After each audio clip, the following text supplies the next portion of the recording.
My perspective has changed a lot just within the last year, and it just feels more normal. I mean, we're going through all of the milestones slowly, obviously, but I mean, we're almost enjoying it more.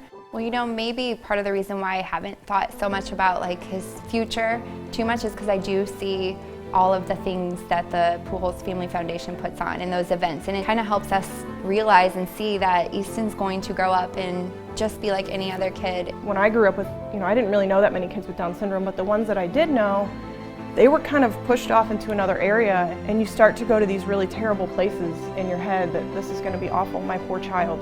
And what you realize is, no, that isn't it. And we have since learned that, and how amazing this journey has been. Everything has changed. He is an amazing child, and I think that he's taught us so much. I'm so fortunate, and I just thank God every day that he definitely knew what he was doing. To find out at birth, and even to find out 12 hours after she was born that she had Down syndrome, and then trying to figure out what new expectations we could have for her. It's been amazing to see the people that she impacts. The spirit that she brings to the people she's around is just amazing. You hear "I'm sorry" a lot. And every time someone said that, it was almost like a punch. I'm like, why are you sorry? You just have to look at this gift. And she's a baby, above all else. She's a child with Down syndrome. She's not Down syndrome of a child. She did preschool, and we are just starting. We're gonna go to kindergarten in the fall. To see her at this point, and you think back at the very beginning, saying, how was I ever gonna get there? And now you're here, and you think, it wasn't that hard as I was afraid it was going to at the beginning. My immediate reaction was, maybe I shouldn't have had her. So I took her in my arms, and then I just knew from there, we have this child and she needs us. Later on, I realized we really needed her. When Caroline was even just 2 months old, we came to our first Pujols event at Grant's Farm. We just sat back and watched, and we're like, these families look happy.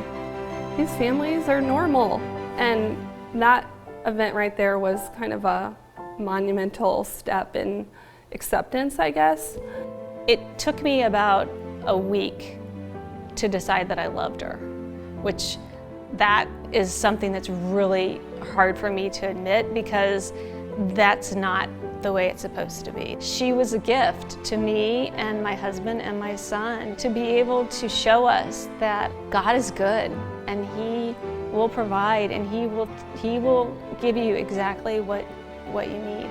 I just thought it was going to destroy that perfect family unit. It took about 2 weeks to actually process it. After that, I started to get really excited. I started to study about Down syndrome. I started really learning, and God just totally gave me a peace about this child. I know this sounds crazy, but I look at families without a child with Down syndrome, or people that don't have anyone in their life with Down syndrome, and I think, wow, they're missing out. I mean, I feel like I'm the lucky one. I'm the lucky one,